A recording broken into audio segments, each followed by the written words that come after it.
With rates of homelessness surging, cities across the country are trying to combat the crisis. The situation's only escalating, and we're seeing more and more people unhoused. The latest federal data from the Department of Housing and Urban Development reveals an alarming 12% increase in homelessness from 2022 to 2023. At the same time, we're seeing more and more friction and frustration from community members. But for years, leaders in several states said their hands have been mostly tied.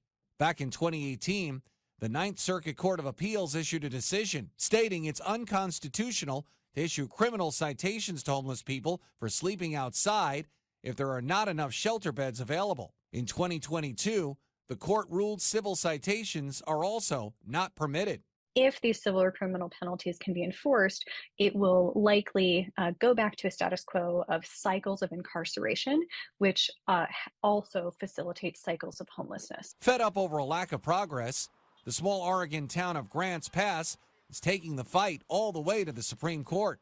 On April 22nd, Supreme Court justices are set to hear the town's case about being able to implement penalties to reduce the number of homeless camps. If the Supreme Court decides to overturn the decisions from the appeals court, it could change how Oregon and the rest of the nation can address homelessness.